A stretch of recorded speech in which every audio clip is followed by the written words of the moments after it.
Era una noche negra en la Ciudad de México, sin luna ni estrellas. La lluvia caía en cortinas densas, golpeando los cristales del Hospital Juárez como un presagio. A las 1:54 a.m., el teléfono del doctor Ernesto Valdivia sonó 3 veces, y cuando contestó, del otro lado solo hubo silencio profundo, como si alguien lo observara desde la oscuridad. Una voz apenas audible, un murmullo indistinguible, hasta que una frase surgió con un tono que no parecía humano. Nunca debiste volver, estás aquí para quedarte. Ernesto reconoció la fuente de la llamada. Era la extensión del ala oeste, un sitio clausurado desde hace décadas, por razones jamás explicadas. Su pulso se aceleró, sintió un escalofrío recorrer su columna vertebral. En sus más de 20 años como médico, había visto sufrimiento, enfermedad y muerte, pero jamás algo como esto. El Hospital Juárez abrió en 1847. Fue construido en un terreno que alguna vez albergó campos funerarios prehispánicos y fosas sin marcar. Desde entonces, terremotos, epidemias brutales y crisis humanas repetidas han dejado huellas indelebles en ese edificio. Años de dolor, desesperanza y sufrimiento se habían acumulado bajo la piel de sus muros. Y allí, en ese lugar, algo había despertado. Una enfermera nocturna dejó un mensaje de voz en el contestador del hospital, su voz trémula y respirando con dificultad. Hay pasos, como si alguien caminara detrás de mí, pero no hay nadie. Se siente frío, y murmuran mi nombre. Los técnicos de seguridad aseguraron que al revisar las cámaras del ala oeste, aparecían sombras moviéndose de forma extraña, como si se arrastraran sin tocar el suelo. Cada noche, la cámara central registraba formas blancas que parecían flotar, pero al intentar reproducirlas en otra estación, desaparecían sin dejar rastro digital. Todo indicaba que lo que merodeaba ese lugar no era corriente, no era física, no era normal. Ernesto se reunió con un grupo de investigadores paranormales, historiadores y personal del hospital para revisar archivos olvidados durante décadas. Encontraron libros antiguos con ritos ceremoniales, textos escritos en latín mezclados con náhuatl y referencias a un ritual llamado Tlacatalxope, el que quita la carga del alma. Según esos documentos, curanderos coloniales realizaban esta ceremonia para ayudar a las almas atormentadas a cruzar al otro lado. Pero algo había salido terriblemente mal. El corazón del misterio estaba en el 7º piso, ala oeste, un sector clausurado después del terremoto de 1985. Se decía que más de 300 pacientes habían muerto allí sin recibir atención final. Muchos cuerpos nunca fueron reclamados ni enterrados adecuadamente. Las almas de aquellos que murieron sin nombre ni dolor eran las que, según los textos, vagaban sin descanso.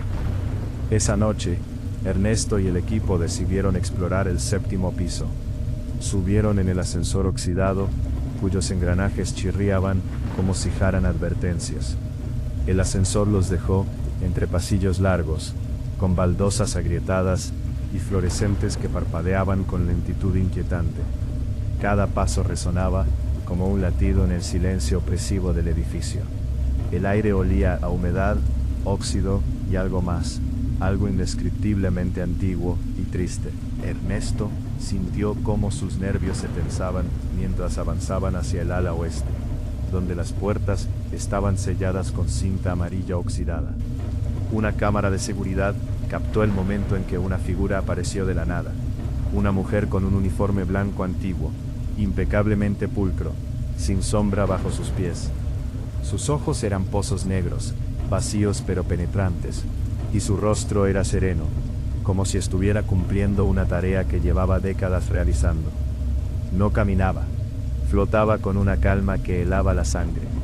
Su voz, cuando habló, no fue un susurro, fue un eco, una vibración que retumbó en los pasillos. Han roto el equilibrio, ahora deben pagar por haberlo olvidado. Antes de desaparecer, su figura se desvaneció en un latido de oscuridad, dejando tras de sí un rastro de silencio pesado, casi sólido. La puerta final estaba frente a ellos. Una puerta sellada con símbolos náhuatl y latín, tallados con precisión casi ritual. Un cartel oxidado decía, no abrir bajo ningún concepto. Con cada paso hacia esa puerta, el aire se volvió más denso. Cada respiración era más difícil que la anterior. Una sensación de ser observado, de ser seguido sin ser visto, se intensificaba. Cuando al fin levantaron el sello y empujaron la puerta, lo que encontraron los dejó helados. Dentro había cientos de frascos polvorientos, etiquetados con nombres de pacientes, algunos datando de finales del siglo XIX. Hojas de notas escritas con tinta casi sepultada por el tiempo, combinando oraciones y conjuros en latín, y huellas de manos que parecían sangre seca incrustada en el papel. Fotografías antiguas de personas con miradas vacías, que nunca aparecían en los registros oficiales del hospital. En el centro de la habitación, tallado en el suelo, estaba el símbolo más inquietante de todos. Un gran círculo ritual con inscripciones en lenguas antiguas. El texto que lo rodeaba hablaba de una puerta entre mundos, un portal para liberar almas atrapadas entre la vida y la muerte. De pronto, un viento helado recorrió el pasillo, aunque no había ventanas ni corrientes de aire. Las luces comenzaron a parpadear violentamente.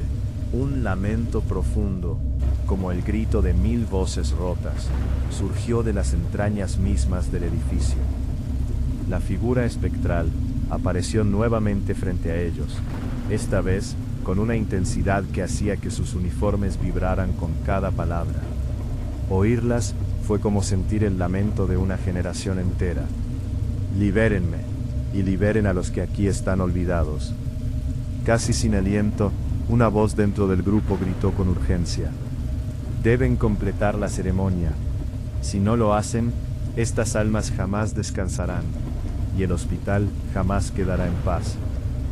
Ernesto sintió que su cuerpo era atravesado por hielo puro, pero sabía que no había escapatoria. Comenzaron a recitar el Tlacatl-Xope, tal como lo habían encontrado en los textos antiguos, palabra por palabra, cada frase vibrando por todo el edificio, como si estuviera invocando algo profundo, ancestral. Y entonces sucedió. Una energía intensa, vibrante, envolvió el séptimo piso. Las paredes parecían palpitar, objetos se levantaron, puertas se abrieron solas, y un grito final desgarrador sacudió a todos con una fuerza que parecía desgarrar la realidad misma. Y luego, silencio absoluto. Una calma tan profunda que parecía imposible en un lugar que había estado vivo con dolor y lamentos por siglos. La figura espectral se acercó, su rostro inexpresivo transformándose lentamente en algo que ya no era horror, sino alivio. Susurró una última vez: gracias por recordar nuestras historias. Y se desvaneció en un eco de luz que disipó la oscuridad del pasillo. Cuando las cámaras volvieron a grabar normalidad, Ernesto dejó una nota en los archivos con las palabras finales del ritual.